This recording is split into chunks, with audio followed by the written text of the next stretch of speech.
बंधुगण, श्रीमद् भगवद गीता के प्रथम अध्याय का प्रथम श्लोक प्रारंभ होता है धृतराष्ट्र के प्रश्न से। वो जानना चाहते हैं आखिर युद्ध भूमि में क्या चल रहा है, उनका पुत्र दुर्योधन और उनकी सेना क्या कर रहे हैं तथा पांडु पुत्र और उनकी सेना क्या कर रहे हैं। धृतराष्ट्र संजय से पूछते हैं, कहो संजय, युद्ध भूमि में वर्तमान क्या क्या क्रिया प्रतिक्रियाएं दिखाई दे रहे हैं। धृतराष्ट्र चक्षु से अंधे अवश्य थे, परंतु वो अपने विवेक बुद्धि से अंधे नहीं थे। वो बहुत अच्छे से जानते थे कि वो आज धर्म के पक्ष में नहीं है। धर्म तो उस ओर है जहाँ प्रभु श्री कृष्ण है। अपने पुत्र के मोह में उन्होंने धर्म के बदले अधर्म को चुना था, न्याय के बदले अन्याय के पक्ष में थे। वो शांति के स्थान पर युद्ध को स्वीकार किए थे, परंतु वो भली भांति जानते थे इस युद्ध को जीत पाना कौरव पक्ष के लिए इतना आसान नहीं है। जैसे हम अपने जीवन में जाने अनजाने अगर कोई गलती कर देते हैं तो हमें आभास हो जाता है कि इस गलती का परिणाम सही नहीं होगा। ठीक उसी तरह धृतराष्ट्र के मन में भी कुछ ऐसे ही ख्याल उत्पन्न हो रहे थे। उनके मन में एक अनजान सा भय तथा शंका जागृत हो रहा था।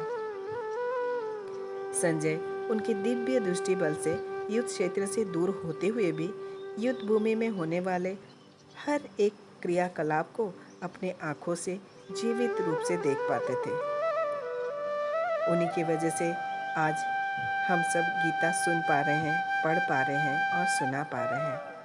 अब संजय आंखों देखा हाल सुनाते हुए कहते हैं, हे राजन, दुर्योधन बिहू का ध्यान पूर्वक वर्तमान निरीक्षण कर रहे हैं तथा गुरु द्रोणाचार्य से कहते हैं, हे आचार्य, पांडुपुत्र का ये विराट विवाह का रचना आप ही के योग्य शिष्य धृष्टद्युम्न ने किया है।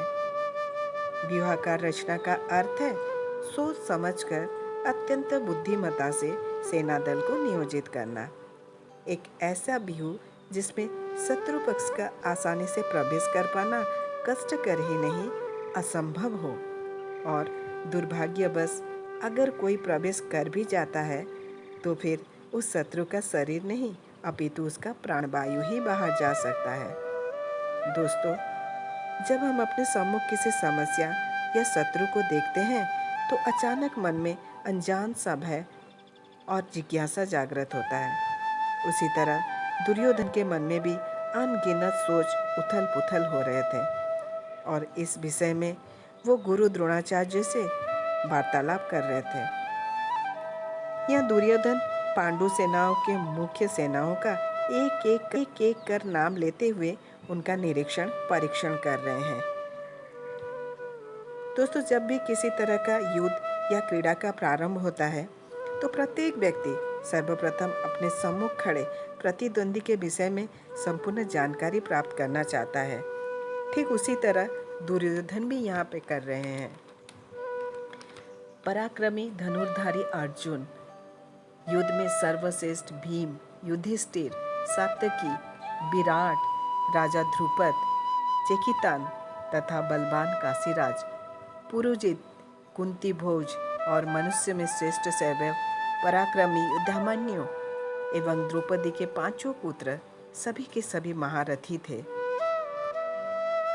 शत्रु दुर्बल हो या शक्तिशाली, उसके गुण और अवगुण से अवगत होना बेहद आवश्यक है। उसकी शक्ति को नाप लेना अत्यंत समझदारी का काम है, जो कि दुर्योधन यहाँ कर रहे हैं। जय श्री कृष्ण। गीताया श्लोक पाठेन गोविंद स्मृति कीर्तना साधु दर्शन मात्रेण तीर्थकोटि फलं लभेत्।